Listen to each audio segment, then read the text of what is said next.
Yo, this is Chuck, and welcome to episode 23 of How to Defeat Dudes. So what I would like to do for this show is to take the time to actually respond to a comment that somebody had made on episode 16 of the show, which was a show about straight punch defenses. And coincidentally, in that episode, I was actually wearing the exact same thing that I'm wearing right now. Doesn't say very much for my fashion sense. Now, in the show, I showed a variety of different things that you could do, ending with a takedown. And then in response, somebody made the comment, this would never work on a boxer. So now after reading that comment, what I could do is I could just be like, well, yeah, well, you're a douchebag. Or what I could do is I could say, oh yeah, well, I'm the one with the following, you don't have a following, that makes me right and you wrong. Which is kind of how the world seems to work these days. But I'm not gonna do either one of those. What I would much rather do is to take the time to just honestly respond and to say, you know what, he's right, this probably wouldn't work on a boxer. But also to explain why. And then in doing so, hopefully show you guys when something like this is actually applicable and when it isn't applicable. So first, let's review the technique. So before I actually demonstrate the technique, I want to introduce my man Juliano, who's a former professional boxer and kickboxer.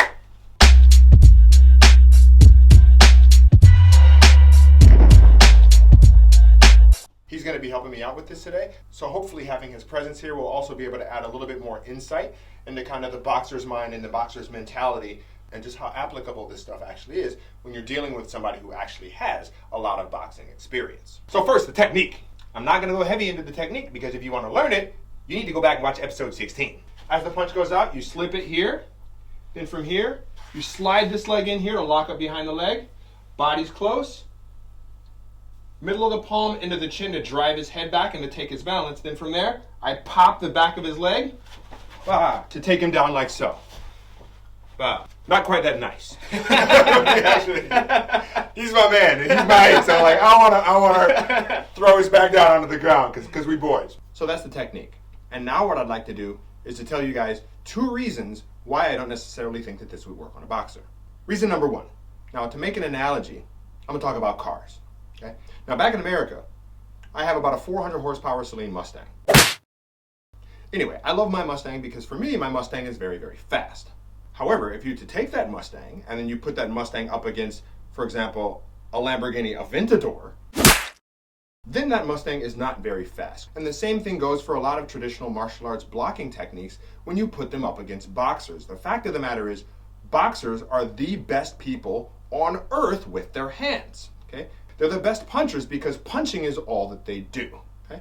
So that being the case, trying to do anything up against a boxer within punching range generally isn't a very good idea. Heaven forbid that you actually have to fight a boxer. Your best bet, if you know how, is to take them to the ground and then to tie them up. Or if you're a kicker and you know how to use your kicks, then you can use those kicks to keep them in kicking range instead of letting them get into the range that they're comfortable and used to using. Yeah, and one more point, Chuck. Yeah, sure, bro. That, boxers, we train to pay attention from the waist up. So you're looking at the movement of the shoulders, the neck, the head, but you don't usually pay attention to the legs. You have an idea of where the leg is, to know where the opponent is moving to, but you don't see the legs as weapons. So a lot of the times if we're fighting a boxer, you can go up here and then throw a kick, and he's unlikely to see it. Kicking a boxer in the legs or in the head is a great idea. Thanks, bro! But if you let said boxer get into boxing range, that's not to say that you've lost, but your chances of winning will drop exponentially. Because they're very, very, very good at what they do within that range. Reason number 2! So another reason why I don't necessarily think this whole technique, meaning the takedown, would work up against a boxer, is because in order for me to make this work, if you can go ahead and extend out, if you'll notice, I have to have his front leg so that I can do the leg lockup. Okay? But the problem with that is that if he's a boxer, if this is his front leg, then that means this hand is going to be for jabbing. And a trained jab, quite frankly, is just fast as hell. Okay, it's exactly right. I'm glad you weren't going right that way. Completely would have knocked me out with that. Right? Trying to trap a jab from somebody who really knows how to punch is just going to be extremely difficult, to put it mildly. It's way too fast. Another thing, that very few southpaw boxers. So it's very unlikely you're gonna get into a street fight with somebody who's gonna get into this guard. Yes, exactly. Great point. Okay.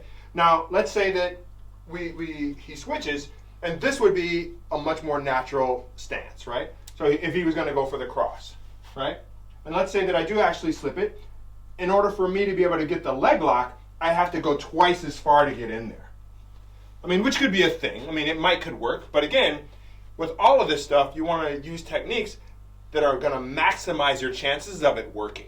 So in this case, personally, I think that's too far in order to get there, okay? And by the time you get there, I mean, who knows? He might know something else. He could grab you instead or whatever, just because you have to go so far. The kind of scenario that you would use this for is for somebody who isn't necessarily trained very well, and who throws a big punch where they step in with it. Ah! Boom, to here, okay? This is when you could use it really well. Or even if they do that as a straight, but they're just stepping while they do that. Ba, to here. And then they just gave the distance for you. They just gave you the distance, right? Okay, so there you guys have it. Those are the 2 reasons why personally I think the takedown aspect of this technique may not necessarily be a very good thing to try on somebody who knows how to punch very well. In particular, against a trained boxer.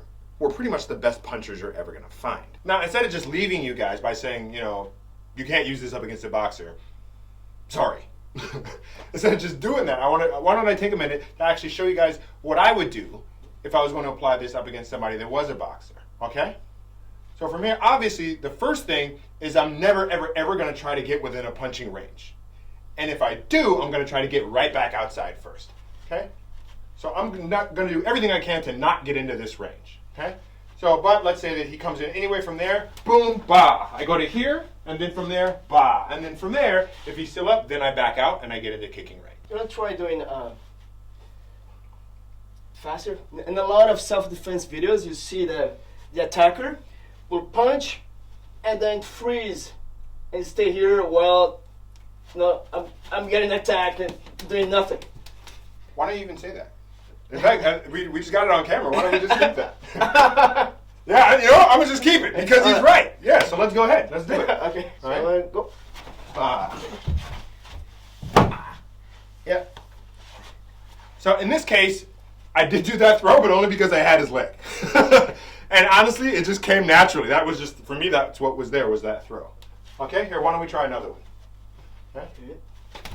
Bah, right there with the elbow. Yeah. Bah. Okay, let's try that one more time. We'll go just a little bit faster. Bah, bah, bah. Yeah, I agree that would work. That would work. Okay. Now with that round kick, I'm not getting very much extension, so I'm not getting very much power. So when I think about it, what could actually be better is to go in with a knee instead. And just to drive this force instead of trying to actually get out a round kick. I went for a round kick because I'm a kicker. And kicker is just kicking what I do. But that's how a lot of Thai fighters take down Westerners, is by, if you punch me, it's by hitting them with the knees when they punch. Like or let's try again. Mm-hmm. And yeah, exactly. Yeah. Especially people that don't have practice punching, they lose their balance when they punch. So it's likely that you're gonna find somebody that will do that. So just get out of the way, like Chuck.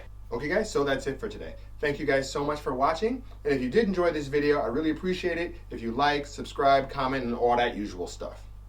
If you didn't like the video, then that's totally cool too. You could just go and just watch somebody else's video. Thanks again, and see you next time. Yo,